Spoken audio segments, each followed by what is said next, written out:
সলিল চৌধুরী ছিলেন একাধারে গীতিকার, সুরকার, কবি, গায়ক এবং বাচিক শিল্পী।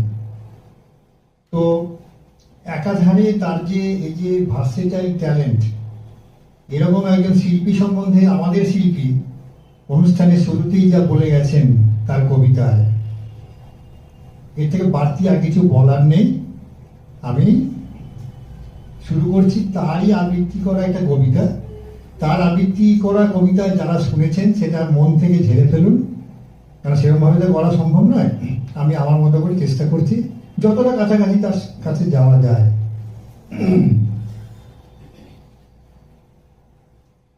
সলিল চৌধুরী একটা অনুষ্ঠানে বলছেন তার দিদিমার মুখে শোনা ছোটবেলার একটা ছড়ার কথা।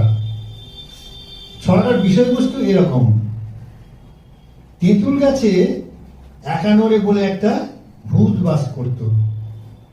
বাচ্চারা দুষ্টুমি করলে তাদের কান কেটে নুন ঘষে দিত ওই একানরে। ছড়াটা এরকম ছিল: একানরে কানে করে তেঁতুল পারে ছড়ে ছড়ে, এক হাতে তার নুনের ভার, আরেক হাতে ছুরি, কান কেটে নুন ঘষে বেড়ায় বাড়ি বাড়ি। এই ছড়াটা শুনে সলিলবাবু বড় হয়ে ভাবলেন, সত্যি সত্যি একানরে বলে যদি কোনো ভূত থাকতো, তাহলে সে যে এত বছর ধরে এতগুলো কান কাটলো, সেই কানগুলো গেল কোথায়? তো উনি গবেষণা করে একটা কবিতা লিখলেন। সেই কবিতাটা আমি এখন পাঠ করছি। কানপুরেতে একানরের মস্ত বড় মোকান, কানপুরেতে একানরের মস্ত বড় মোকান, হরেক রকম কানের সেথায় কানোহারি দোকান। এই মনোহারি দোকান যেমন হয় না, তেমন কানোহারি দোকান। হরেক রকম কানের সেথায় কানোহারি দোকান, কান পাতলা সেখানে যায় কিনতে মোটা কান। কান পাতলা সেখানে যায় কিনতে মোটা কান, আর কানে খাটো কিনে আনে লম্বা দেখে কান। কানাঘুষো যা কিছু হয় যত কানাকানি, কানাঘুষো যা কিছু হয় যত কানাকানি, সব কিছু সেই একানরে করেছে আমদানি। তখনও দেশ হয়নি স্বাধীন, মন্ত্রী ছিলেন ডানকান, মিস্টার ডানকান। তখনও দেশ হয়নি স্বাধীন, মন্ত্রী ছিলেন ডানকান। একবার কানপুরে গেলেন কিনতে তার বাঁ কান। একানরে বললে দেখুন সময় দিতে হবে, মন্ত্রীর কান আনতে গেলে দিল্লি যেতে হবে। একানরে বললে দেখুন সময় দিতে হবে, মন্ত্রীর কান আনতে গেলে দিল্লি যেতে হবে। এই না বলে একানরে দিল্লি দিল হাঁটা। 6 দিন পরে ফিরে এলো চক্ষু ভাঁটা ভাঁটা। বললে কেঁদে, নিন ফিরিয়ে অ্যাডভান্স টাকাটা, দিল্লি দিয়ে দেখি ওদের সবার দোকান কাটা। নমস্কার। চলা এবং পালকির যে চলা, দুটোর মধ্যে প্রচুর তফাৎ আছে। রানারের চলা হচ্ছে সেই এক মানুষের চলা যে নিজের চিঠির বোঝা, টাকার বোঝা কাঁধে নেয়, নিয়ে এসে দৌড়ে দৌড়ে পৌঁছে দেয়, কিন্তু তার পকেটে একটা পয়সা নেই, তাকে চিঠি লিখবার মধ্যে পৃথিবীতে কেউ নেই। সেই দুঃখ তার ভেতর দিয়ে তার সেই কাঁধে নিয়ে রাত্রি জেগে জেগে তার জঙ্গলের মধ্যে দিয়ে পথ চলা, তার একটা আলাদা বেদনা। আর পালকির মধ্যে দিয়ে পালকি বেড়ারা পালকি নিয়ে গ্রাম থেকে গ্রামান্তরে পুরো গ্রাম বাংলার একটা ছবি একটা করে একটা করে যে ভেসে ওঠা, এই দুটো আলাদা দিক। কাজে এই দুটো কবিতাকে শুরু করতে গিয়ে আমাকে দুভাবে রানিক নিতে হয়েছে। রানারের যে চলা, তার মধ্যে তার যে মানে তার বেদনা, তার কবির যে দর্শন, কবি যেটা প্রকাশ করতে চেয়েছেন তার কবিতার মধ্যে এই সমস্তটা ফোটাতে হয়েছে। এবং তার যে গতিটা, তার যে চলাটা, সেই চলাটাকে আমাকে এগিয়ে নিয়ে যেতে গিয়ে আমার গানের ফর্ম বদলাতে হয়েছে। অর্থাৎ আস্থায়ী অন্তরা সঞ্চারী আবেগের যে ফর্ম, চলিত প্রচলিত ফর্ম, সে ফর্মে এই গান হতে পারে না। কারণ এই গান কখনো মুখরায় ফিরে আসবে না, অর্থাৎ আস্থায়ীতে ফিরে আসবে না। এই একবার চলতে শুরু করলে থামবে না, এগিয়ে যাবে এগিয়ে যাবে এগিয়ে যাবে। কাজে সুরের পর সুর পরিবর্তন করে করে তার সেই এগুলোটাকে আমি ধরবার চেষ্টা করেছি। পালকিতেও ঠিক তাই, কিন্তু পালকিতে একটু তফাৎ হচ্ছে এই যে পালকির গান সত্যেন দত্ত যখন লিখেছিলেন তখন কবি পালকিওয়ালাকে দেখছেন, পালকি যাচ্ছে, পালকি চলে রে, গ্রামের যদি যাচ্ছে, কবি সেটা বিবৃত করছে। কিন্তু আমরা গানে যেটা করলাম সেখানে আমরা বললাম কি পালকি বেড়াবে নিজেদের কাছে, কাজে আমাকে ওই শব্দ না না না এইটা যুক্ত করতে হয়েছে তার সেই ছন্দটাকে রাখার জন্য, এবং করে তাকে আমরা পালকি চলার সাবজেক্টিভ ব্যাপারটাকে আমরা প্রকাশ করার নিয়েছি। সেখানে সেরকম লিবার্টি বা সেরকম স্বাধীনতা কম্পোজার হিসেবে আমাকে নিতে হয়েছে, এবং আমার মনে হয় যে এর যে পপুলারিটি সেটা তাতে প্রমাণ করে যে সেটা জনসাধারণের মধ্যে গ্রাহ্য হয়েছে।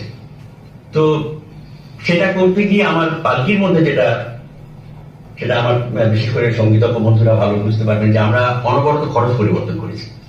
অর্থাৎ সা যে সা থেকে আরম্ভ করেছি সে সা কোথায় মাঝখানে কোমল যেটা সা হয়ে গেছে, কখনো কোমল নি সা হয়ে যাচ্ছে, কখনো মাটা সা হয়ে যাচ্ছে। এই যে সরল পরিবর্তন যেটা আমাকে বলি আমরা ইংলিশে বলি টনিক চেঞ্জ, সেটা ওই যে গতির একটা জায়গা থেকে আরেকটা জায়গায় যাওয়া, আরেকটা জায়গা থেকে আরেকটা যাওয়া, বা মোড় ফিরলো, বা শেষটায় হয়তো আমার মনে আছে যে যখন টায়ার হয়ে গেছে ওরা, তখন আমরা তাল ফেলতে করেছি। হঠাৎ পালকি চলে গগন তলে, এর থেকে আমরা ঝাঁয়েতে চলে এসেছি তেওড়াতে, পালকি চলে সেই ছবিটা শেষ পর্যন্ত সূর্য অস্ত যাচ্ছে, এরা গিয়ে ডেস্টিনেশনে পৌঁছলো। এইটা সঙ্গীতের একটা চিত্রায়নের মতো ব্যাপার, সেইটাই করা হয়েছে।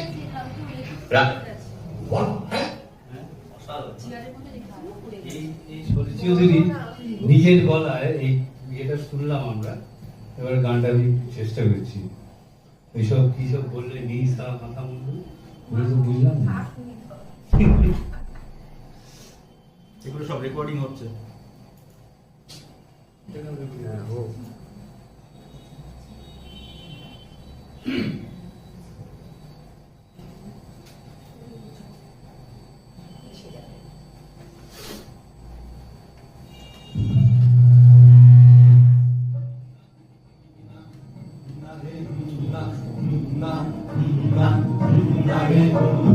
পালকি চলে পালকি চলে পালকি চলে পালকি চলে পালকি চলে গগন তলে আগুন জ্বলে, পালকি চলে গগন তলে আগুন জ্বলে। হে স্তব্ধ গায়ে আদুল গায়ে যাচ্ছে কারা রৌদ্রে সারা, ময়লা নদী চক্ষু মুদি বাটায় বসে ঢুকছে কষে, দুধের চাচি ঢুকছে মাছি উঠছে কতক ভন্ব নিয়ে আসছে কারা হন্য নিয়ে। হাটের শেষে বেশে ঠিক দুপুরে ছায়া করে কুকুরগুলো শুকছে ধুলো ধুকছে কেহ ক্লান্ত দেহ, ঢুকছে গরু দোকান ঘরে আমের গন্ধে আমোদ করে। পালকি চলে পালকি চলে পালকি চলে পালকি চলে পালকি চলে পালকি চলে পালকি চলে পালকি চলে পালকি চলে পালকি চলে পালকি চলে পালকি চলে পালকি চলে পালকি চলে পালকি চলে, দুলকি চালে নৃত্য তালে ছয় বেহারা জোয়ান তারা গ্রাম ছাড়িয়ে আগ বাড়িয়ে নামলো মাঠে তামান ডাটে তপ্ত তামা যায় না থামা, উঠছে আলে নামছে গাড়া পালকি দোলে ঢেউয়ের নাড়ায়, পালকি দোলে ঢেউয়ের নাড়ায়, ঢেউয়ের দোলে অঙ্গ দোলে রে মেঠো যায় সামনে বাড়ে ছয় বেহারার তরুণ দাঁড়ে ঢেউয়ের দোলে অঙ্গ দোলে রে। পালকি চলে পালকি চলে পালকি চলে পালকি চলে পালকি চলে পালকি চলে পালকি চলে পালকি চলে ভैया रे भैया भैया मारो भैया भैया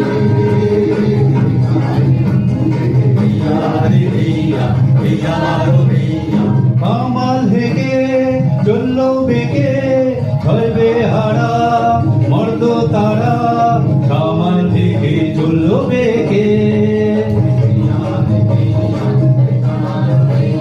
জোড়হাটুরি খাটনি ভারী মাঠের শেষে লালের শাড়ি জোড়হাটুরি খাটনি ভারী তাকাই দূরে শূন্যে ঘুরে দিল পুকারে মাঠের পারে গরুর বাধার দোয়ার খানা ওই গো গায়ে রইছি মানা আহা ওই গো গায়ে রইছি মানা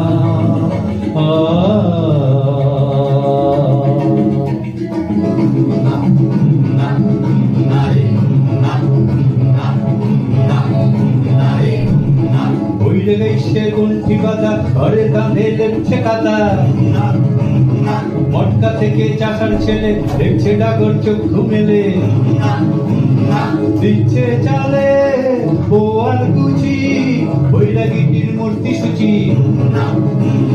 পেরজাপতি হলুদ বরণ শশার ফুলে রাখছে চরণ কারবহুরি বাসন মাঝে পুকুর ঘাটে ব্যস্ত কাজে এটো হাতেই হাতের মোছায় গায়ের মাথার কাপড় গোছায় পালকি দেখে আসছে ছুটে একটা খোকা মাথায় ফুটে পালকি দেখে আসছে ছুটে একটা খোকা মাথায় ফুটে গরুর আওয়াজ যাচ্ছে সোনা গরু ঘরে চাঁদের কোনা পাঠশালাটি দোকান ঘরে গরু মশাই দোকান করে বড় ভিতের খোতার পরে বালিক নাচে ছাগল চড়ে গ্রামের শেষে আসন চলে পুরোলেরায় চুল্লি জলে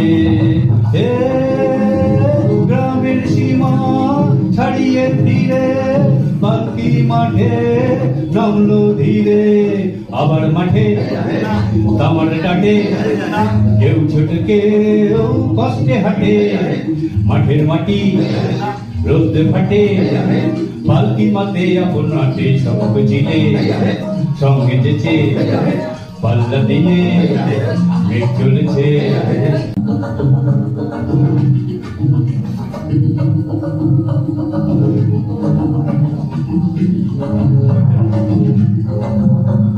পালকি চলে পালকি চলে পালকি চলে রে পালকি চলে পালকি চলে পালকি চলে পালকি চলে রে পালকি চলে হেইয়া হেই রে হেইয়া হেইয়া হেই রে হেইয়া পালকি চলে রে অঙ্গ টলে রে হেইয়া হেই রে হেইয়া পালকি চলে রে অঙ্গ টলে রে আর দেরি কত আর কত দূর হেইয়া হেই হেইয়া পালকি চলে রে হেইয়া হেই হেইয়া অঙ্গ টলে হেইয়া হেই হেইয়া সূর্য ঢলে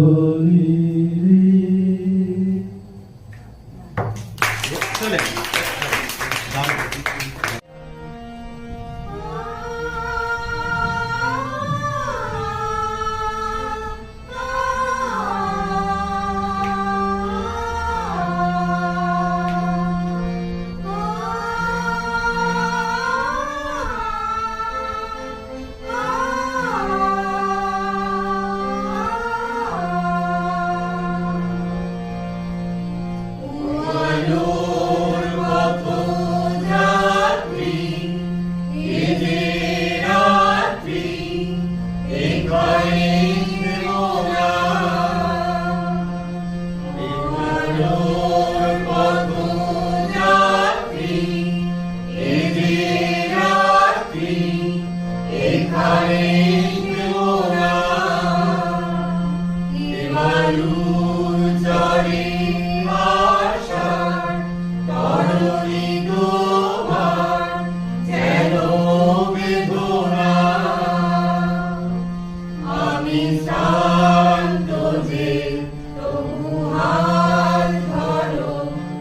অনিরিক্ত যে সেই সান্ত্বনা তব চিহ্ন পাই জয় পতাকা তুলে সূর্য বরণ দাও হানা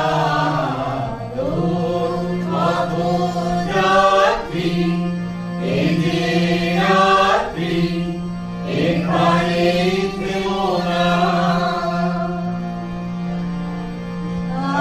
বুক ভেঙে ভেঙে পথে ভেঙে শোনিত করা বুক ভেঙে ভেঙে পথে ভেঙে শোনিত করা কত যুগ ধরে ধরে করেছে তারা সূর্য রচনা আর কত দূর ওই মোহনা এ যে কুয়াশা এ যে ছলনা এই বঞ্চনারি পার হলেই পাবে জনসমুদ্রের ঠিকানা কত যাত্রী এ যে রাত্রি এখানে থেমো না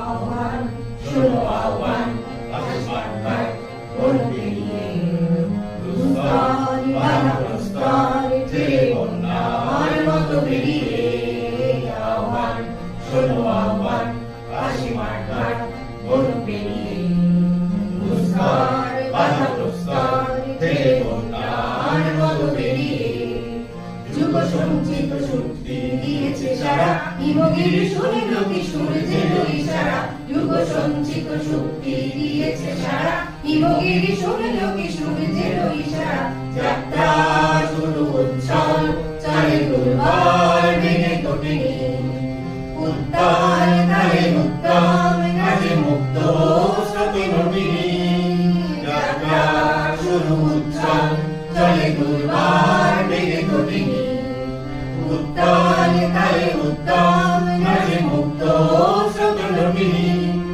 এই শুধু সত্য যে নবপ্রাণে জেগেছে প্রাণ সাথে সেজেছে অধিকার অর্জনে এই শুধু সত্য যে নবপ্রাণে জেগেছে প্রাণ সাথে সেজেছে অধিকার অর্জনে আহ্বান শোনো আহ্বান শোনো আহ্বান আসমান কোন পেরিয়ে দুস্তর বাধা প্রস্তর জেলে বন্যার মতো বেরিয়ে আহ্বান শোনো আহ্বান আসমান কোন পেরিয়ে দুস্তর বাধা প্রস্তর জেলে বন্যার মতো বেরিয়ে আহ্বান শোনো আহ্বান শোনো আহ্বান আসমান আহ্বান শোনো আহ্বান আসমান আহ্বান শোনো আহ্বান